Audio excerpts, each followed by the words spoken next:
Mount Rainier National Park, Washington's peak of the state. Mount Rainier National Park, located near Tacoma, Washington, is the fourth oldest national park in the United States, created on March 2, 1899, and covers approximately 956 square kilometers. The park is centered around the mountain after which it was named, Mount Rainier. Several ecosystems exist in the park, all home to unique plant and animal life. Mount Rainier, the highlight of the park, is the highest mountain in Washington and third in the United States for topographical prominence. Its rich geological history has been building for millions of years, shaped by volcanic action, glaciers, and other natural forces. The formation that created the mountain, the Lily Formation, is estimated at around 2.9 million years old. Early deposits of lava from 2.9 to 0.8 million years ago formed a smaller cone, what scientists call a proto-Rainier, and with more recent eruptions, Mount Rainier has become what it is today. The outer layer of the mountain is estimated at around 500,000 years old and is made primarily of andesite. Erosion by glaciers and lahars, glacier-induced mudslides, have cut thousands of feet from the peak of Rainier, bringing it to its current height of 14,409 feet.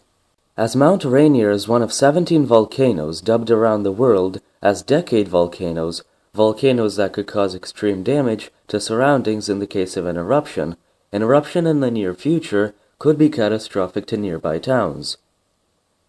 Lahars from Mount Rainier have been known to travel tens of miles, and given their speed and power, could cause substantial damage to homes. Other geologic features, such as glaciers and earthquakes, also help shape the terrain of Mount Rainier.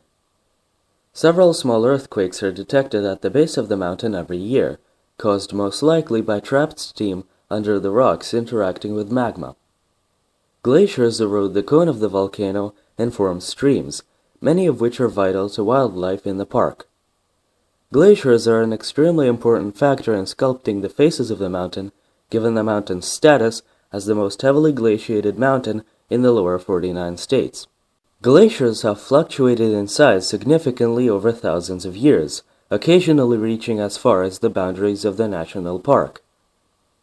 From the 14th century to the mid-19th century, glaciers advanced downwards even more, and then have retreated in the early 1900s. By the 1980s, the rate of retreat of some glaciers had soared to percentages never seen before due to global warming. The land around Mount Rainier has been shaped by all of the forces that shaped Mount Rainier itself. Lahar flow from various eruptions has covered much of the ground surrounding the mountain, and glacial melting and movement has carved valleys and rivers in the terrain. Lying in the heart of Mount Rainier National Park, Mount Rainier is surrounded by subalpine meadows, old-growth forests, alpine tundra, and alpine forest, all dependent on the water provided by glacial melt from Mount Rainier. An elevation difference of over 9,000 feet between alpine and valley environments creates a mix of wildlife unique to the park. Hundreds of species of animals and plants exist inside the boundaries of the park, protected by the National Park Service. Around 60% of the park is covered in forest, with the remaining 40% covered by subalpine meadows and alpine tundra. Different species of trees thrive at different elevations, as do the plants that depend on those trees. From 1,700 to 2,700 feet in elevation, western hemlock, Douglas fir, and western red cedar are prominent. From 2,700 to 5,000 feet, trees like the Pacific silver fir, Alaska yellow cedar, western white pine, and noble fir are most common, and above 5,000 feet, the subalpine fir, mountain hemlock, and Alaskan yellow cedar are most common. On the slopes of Mount Rainier, trees tend to be younger, as debris flow and fire can clear out the areas and burn away old forest, giving way for new forest to grow. Farther down the valleys, forests tend to be older, as fewer natural occurrences can reach them. These forests are called old-growth forests and are home to trees over 1,000 years old. Subalpine meadows are home to some of the park's most beautiful scenery, adorned with vast fields of colorful wildflowers and sparse subalpine fir. Communities, or large patches, of flowers have existed in the park for thousands of years, disturbed only by natural activity. Some meadows exist on smaller hills near Mount Rainier and therefore are unaffected by lahars. Amidst the forests and alpine environments of Mount Rainier National Park thrive hundreds of species of animals. The largest animal group in the park is the birds group, comprising 182 of the 280 species of animals in the park. Mammals, the second largest animal group in the park, comprise 65 of the 280 species. The remaining groups, amphibians, fish, and reptiles, comprise 33 of the 280 species. Larger mammals, such as bears or mountain lions, tend to stay closer to forested areas, where they are provided a number of food sources. Smaller mammals, such as squirrels and marmots, can venture farther up the mountain in search of food, or stay under the cover of the forest. Reptiles can also be found on the slopes of the mountain, as can several species of invertebrates. Fish prefer lakes formed in valleys by glacial melting. Due to its geographic location, some areas of the park receive almost 1,000 inches of snow per year, and most locations average to 670 inches per year. Precipitation is present in the park for around half of the year, and snow is present for around one-third.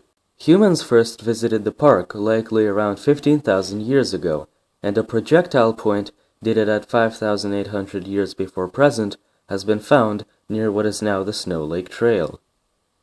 Rock shelters dated back to 1,000 years before present have also been found near Frying Pan Creek. Along with the shelters, scientists found remnants of food such as mountain goat, beaver, deer, huckleberry, and wild hazelnut. Several tribes of Native Americans lived in the area of Mount Rainier National Park. The biggest tribes were the Nisqually, Puyallup, Squaxin Island, Muckleshoot, Yakama, and Cowlitz tribes.